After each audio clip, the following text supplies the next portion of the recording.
Assim, gravar para a segunda vez. Vamos lá.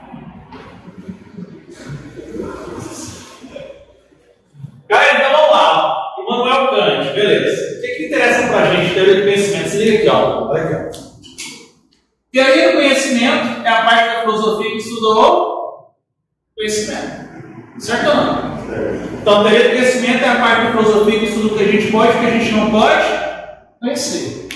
E saber se esse conhecimento é verdadeiro ou falso.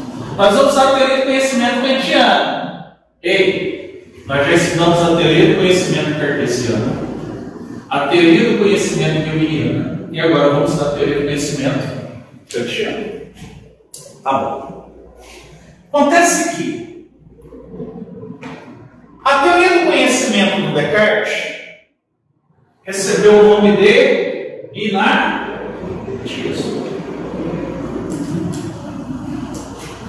A teoria do conhecimento de David Hume recebeu o nome de empirismo. E a teoria do conhecimento kantiano recebeu o nome de criticismo.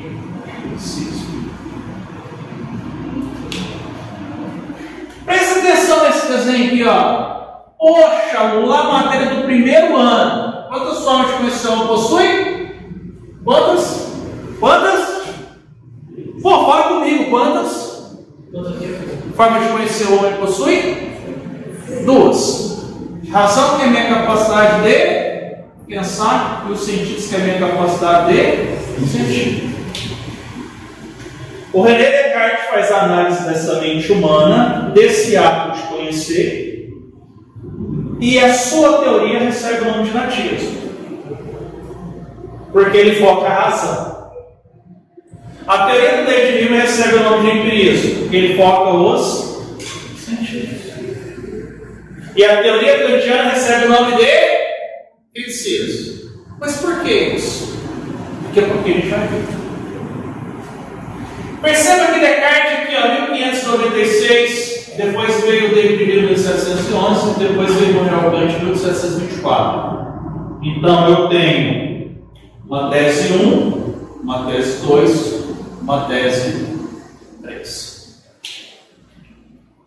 Para não chamar de tese 1, tese 2 e tese 3, eu chamo a tese 2 de antítese, que também é uma tese.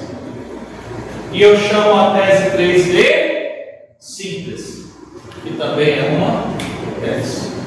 Então não existe antítese ou síntese de doutorado. Doutorado é uma tese. Essa tese de doutoramento, ela pode ser uma afirmação, pode ser a negação de uma afirmação, como pode ser a tentativa de conciliar coisas que são opostas, que nós chamamos de negação da negação. Mas espera um pouquinho. Síntese não é juntar. Síntese é conciliar. E isso não é fácil nem harmônico. Vou dar um exemplo para vocês.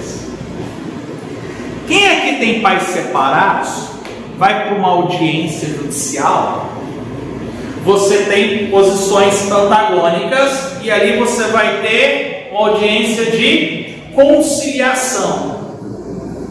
É tenso? É fácil essa conciliação? Ela não tem por objetivo encontrar um equilíbrio entre visões antagônicas? Tem ou não tem? Tem. Quer dizer que sempre consegue? Não. Mas você consegue pelo menos atenuar essas diferenças? Sim. Então essa é a teoria kantiana. Eu não quero que você entenda síntese como juntar. Síntese é uma tentativa de estabelecer, então, portanto, a harmonia de contrapontos a partir de uma outra teoria. Por isso, tese, antítese, síntese. Não por acaso que a gente está estudando Kant por último. Não por acaso primeiro você estudou Descartes, depois Hume, e agora Kant. Vamos definir? Bora? Tese é uma afirmação. Se a tese é uma afirmação, a antitese ou antítese é a negação da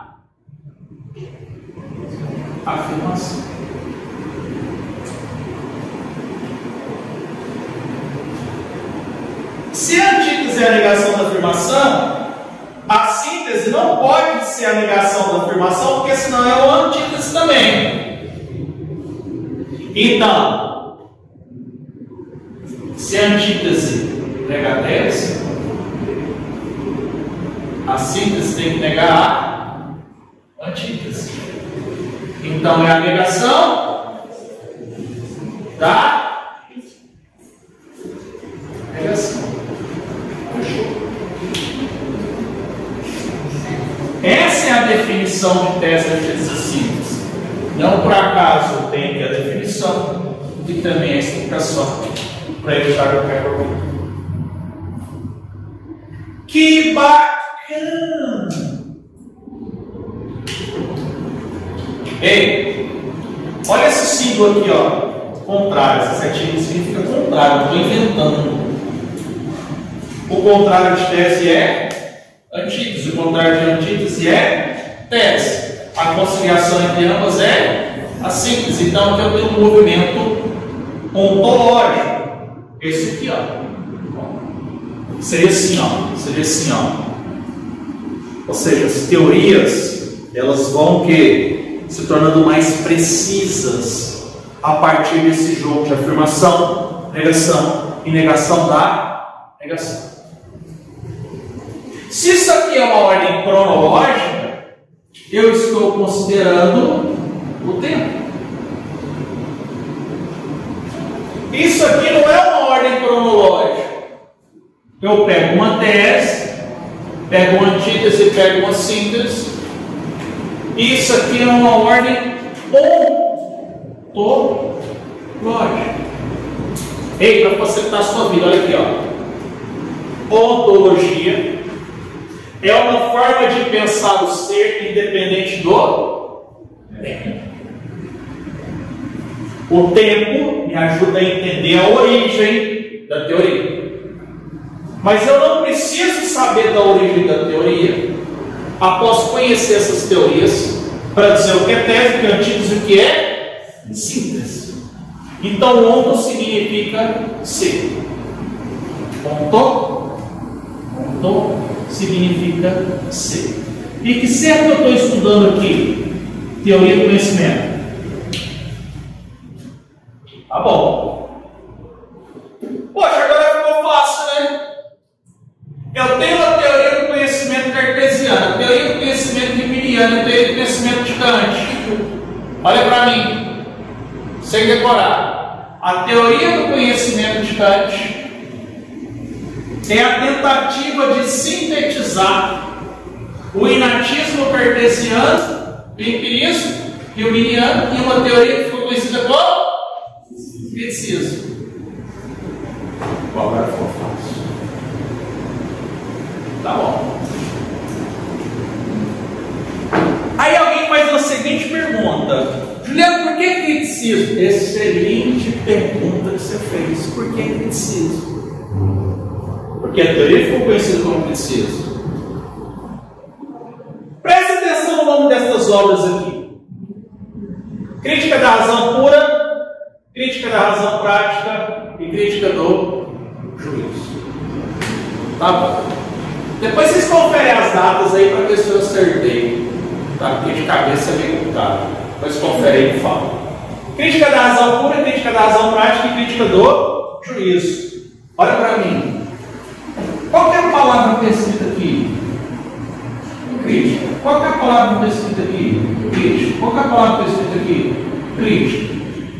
Então a sua teoria ficou conhecida como criticismo, com base no nome das obras que produziu sua teoria do conhecimento. O que é crítica? Eu quero a sua definição sobre o que é crítica. Letícia, com as suas palavras, diga para mim o que é crítica. E é bem provável que você vai acertar. Fala aí.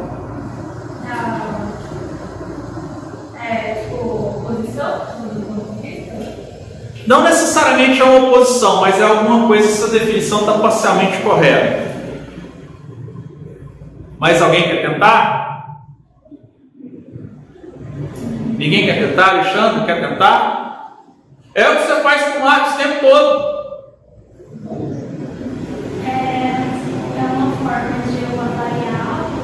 Perfeito. Normalmente a gente usa a palavra crítica como sinônimo de falar mal. Está correta essa definição? Tá. No cotidiano tá. O cotidiano tem sua forma de existência. Serve para nós em Kant? Não. Vou te dar um exemplo. Imagina que eu seja um senhor de 60 anos. E eu sou professor aposentado de uma universidade redonda. E eu me aposentei como professor titular. A minha formação, artes cênicas. Hoje, teatro. Fui professor disso a minha vida inteira. Com artigos, livros publicados, mestrado, doutorado, pós-doutorado, professor visitante de universidades estrangeiras. E aí, o meu neto, que tem 16 anos, chega em mim e diz assim: vovô, vamos nessa peça de teatro que vai ter aqui? E aí eu digo assim: vamos. E é uma peça de teatro, pela minha experiência eu já assisti. Uma peça clássica, Romeu e Julieta. Imagina quantas vezes eu assisti essa peça em diferentes partes do mundo. E eu vou. Estou em São Paulo com o meu neto, e eu vou lá e assisto. A minha forma de enxergar essa peça é a mesma do meu neto? Não. Aí depois do teatro, a gente vai fazer o quê? Ver um burgão gigante. Sim. Aí o meu neto vira para mim e fala assim: vô, gostei demais da peça. E ele pergunta: e o senhor? Eu vou dizer assim: não gostei, achei horrível. Péssimo. Aí ele pergunta assim: por quê? Dele é a opinião.